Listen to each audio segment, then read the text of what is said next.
is Chelsea and welcome back to my channel. For today's video, we're going to be doing my August wrap-up.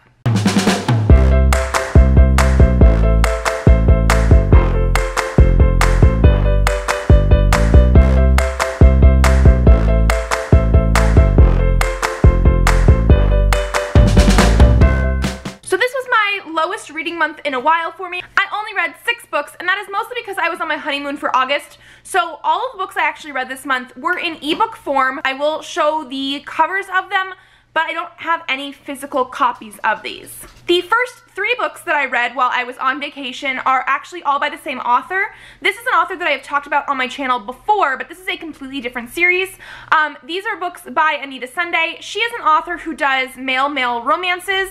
I have previously talked about her Signs of Love series, and those I absolutely love. She had I think it's an email announcement that came out a couple weeks, I believe, before I went on my honeymoon, and she actually released all 3 of these books at the exact same time. I also feel like these books are closer to novellas. They were much quicker to read and get through than the Signs of Love series, but the first one is going to be Admiring Ash.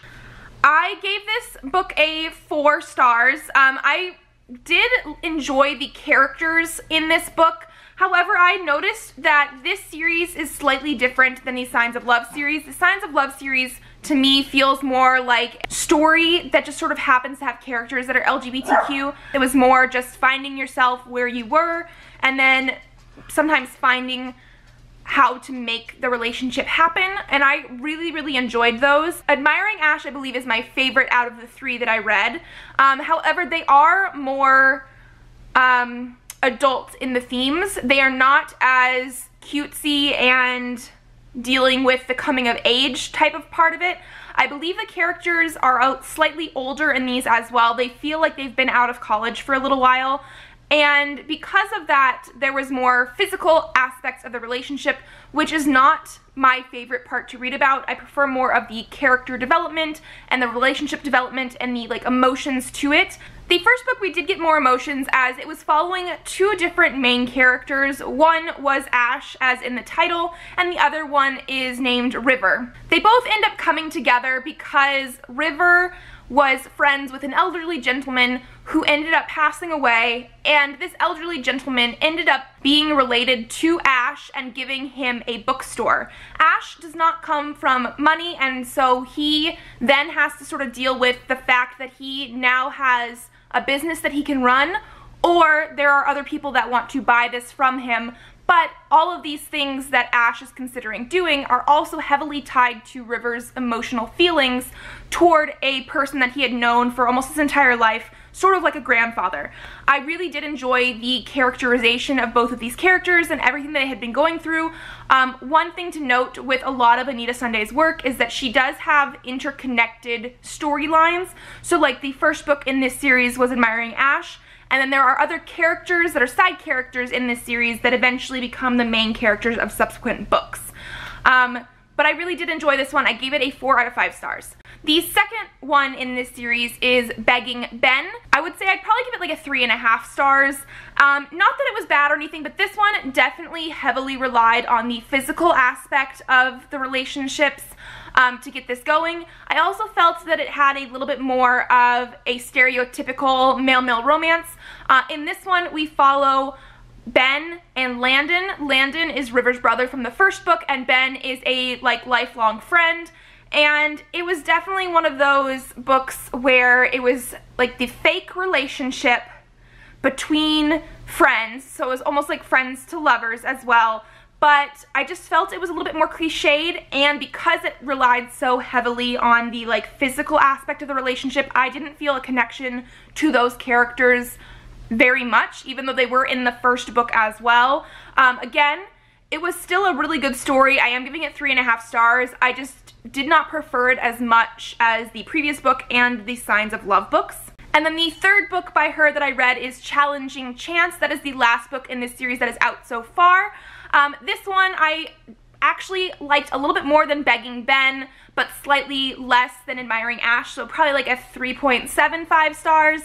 Again, it was really good, but I do feel like these books are a little bit more cliched, but I feel like part of it is also because it is so much shorter, that at least it felt shorter. I don't know for sure because having Kindle page counts or percentages are sometimes hard for me to tell between books. I felt that there was a little bit less character development. Again, this is about a character named Chance, who we have seen a little bit through the first 2 books of the series, and then we are brought into another new character named Brooke, who is going to be Chance's assistant. So this one, again, didn't really have the character development that I was quite looking for.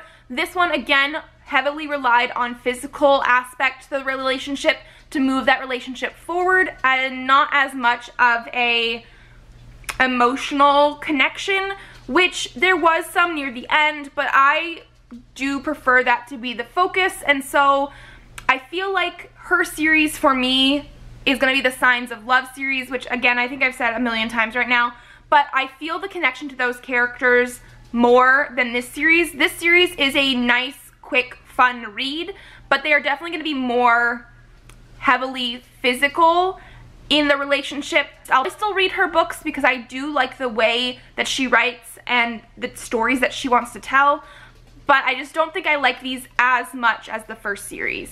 Then I read the 3rd book in the Midnight's Crown series by Ripley Proserpina, which is called Diadem of Blood and Bones. This is the 3rd book in a reverse harem series where we follow a girl named Briar who has a condition that makes her allergic to the sun. Not only that, but in the 1st book, we then meet these characters that are going to be part of her life who are vampires. So they also have some characteristic traits that are similar to her, even though they are done in different ways. The first 2 books of the series I did give 5 out of 5 stars. I absolutely loved them. The last book in the series, which is this one here, I think I'm going to give 4 out of 5 stars. I did enjoy it. However, the 2nd book ended on a cliffhanger, which was very easily resolved at the very beginning of this 3rd book. Also, the big bad from the 2nd book changed to something completely different in the 3rd book. So the first, like, 1/3 to half of the 3rd book felt more like an extended epilogue. I didn't really know what was the purpose of it and what was happening. Eventually we did get to conflict and Briar trying to figure out her new life after the events of the first 2 books, and I did enjoy that as well. However, I don't think we really needed some of this 3rd book. I feel like some of the events in it could have been added on to the end of the 2nd book and just not had all of the extra stuff that happened, because I just wasn't too sure of the point of it. Once we got through like the first chunk of it that I was not too sure about, I did enjoy the rest of it, all of the conflict and resolution that happened, and there was, you know, battles and that kind of stuff, which was great, but it just wasn't my favorite book in the series. It was a very interesting way to end the series, since I thought the first 2 books were so well done and very compelling, and everything happened for a reason in the plot and the relationships. I absolutely do love Ripley Proserpina's work. I have other books and series by her that I have read and have really, really enjoyed. I just did not like this last book quite as much as the first 2. Then I read Vain by Amelie Fisher. This is a book that caught me completely off guard. I first discovered this, I want to say maybe a month or so ago. Somebody on Bookstagram had a post of the, I think it was the 4th book in the series that they had just come out, and I was initially gripped by the cover. It was one of those really pretty watercolor covers, and it drew me in immediately. So first, cover caught me. Then I went through and figured out that the book that I saw was the 4th book in the series, and that there were 3 other books before that. They are all sort of like standalone books with different characters, so you did not have to read them in order. However, I decided that I really did want to do that, so I went to the first book, which was Vain. And these are books that, even after reading the synopsis and everything, I did not know what I was getting myself into. One thing that I will note is that when I downloaded it onto my Kindle app, this is the cover that I got instead. And so I did not read this right away because I was very disappointed in the cover that showed up on my Kindle app. It was just not as gripping as the watercolor cover, and because of that, I sort of had bought the book, I want to say, like I said, at least a month ago, and then it just sort of sat on my phone until I went on my trip, and I didn't remember anything really else about it because I had been put off by the cover. But the synopsis even doesn't quite tell you what you're in for. So according to Goodreads, it says, if you're looking for a story about a good, humble girl who's been hurt by someone she thought she could trust, only to find out she's not as vulnerable as she thought she was, and discovers an empowering side of herself that falls in love with the guy who helps her find that self, blah, blah, blah, then you're gonna hate my story. Because mine is not the story you read every time you bend back the cover of the latest trend novel. It's not the I can do anything now that I found you, I'm misunderstood, but one day you'll find me irresistible because of it tale. Why? Because if I was being honest with you, I'm a complete witch. There's nothing redeeming about me. I'm a friend-using, drug-abusing sex addict from Los Angeles. I'm every girlfriend's worst nightmare and every boy's fantasy. I'm Sophie Price, and this is the story about how I went from the world's most envied girl to the girl no one wanted around, and why I wouldn't trade it for anything in the world. So this was a very interesting synopsis to me because it doesn't tell you anything about the book. It tells you a little bit about the character that you're going to be reading about. And because of the author's choice of doing books based on the 7 deadly sins, you can definitely tell that she is vain. And I mean, that is the whole title of the book. So this character is not a likable character. And for the first, it wasn't actually too long in the book, but for the first chunk of the book, I was still very, very confused as to where this story was going. And let me tell you, I gave this book 5 out of 5 stars. I absolutely loved it. This is a very weird story, and I'm not going to want to give too much away, but basically we have Sophie, who is our main character, who is not a nice person. She is very self-centered and into herself and thinks she is better than everybody else and can do whatever she wants.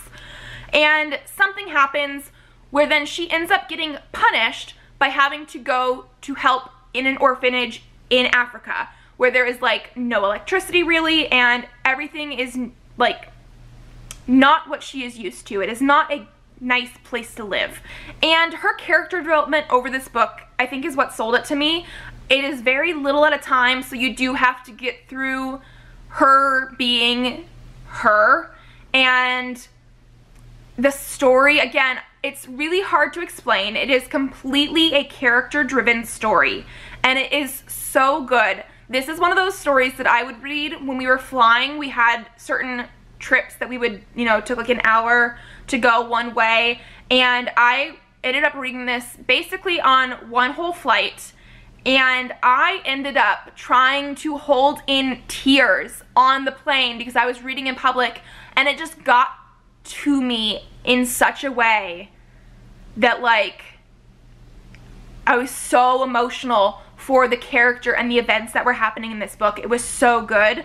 The only thing that I want to say that could have been improved upon, at least in my opinion, is that Sophie ends up going to Africa and she ends up meeting this guy who is sort of like a potential friend, maybe love interest sort of thing, and he is African. However, he is from South Africa and he is white. I really would have preferred if he would have been a person of color.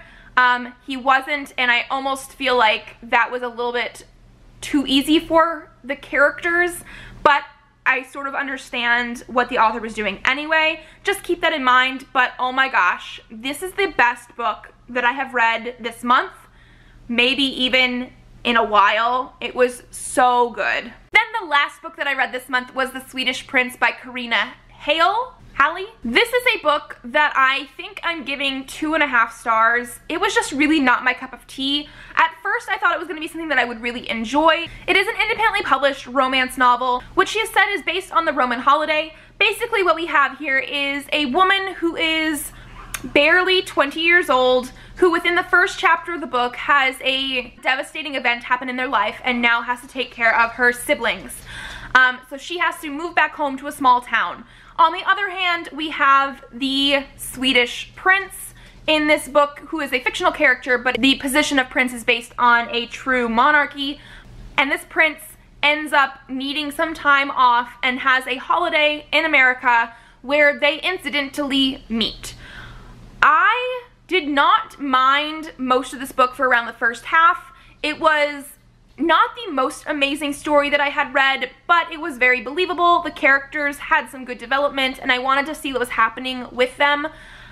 After that, though, I don't know, I've never watched the movie, so I don't know if it's based on those events or not, but it kept feeling like there was one bad thing happening after another. They would get resolved, and then it would happen again, and it dragged on. Those problems were pretty much based on the fact that this guy is a prince and this woman is raising her siblings. So they have some big issues that are happening. They need to communicate with it. And whenever something would happen that was an issue, like he would have to go back to his country or something, all of a sudden it was the end of the world and nobody would really try to fix it until somebody else prompts them to be like, hey, is it really the end of the world? And then within like 2 to 3 pages, everything's fine. There was no actual conflict resolution. It would just sort of magically be better until the next bad thing happened. I don't know. There was also physical aspects to the relationship that, again, I felt rushed into a little bit, but that actually wasn't even my biggest issue with this book. It was more the plot points of how quickly things were getting resolved, when I feel like it should have been given more details and more weight to some of these issues instead of just being brushed aside. So that is all I have for you guys today. If you guys liked this video, give it a thumbs up to let me know. Leave me a comment down below letting me know what you guys read this month. I would love to hear from you guys. Subscribe to this channel if you would like to see more videos. I do have videos up every Monday and Thursday, so I will see you then. Bye!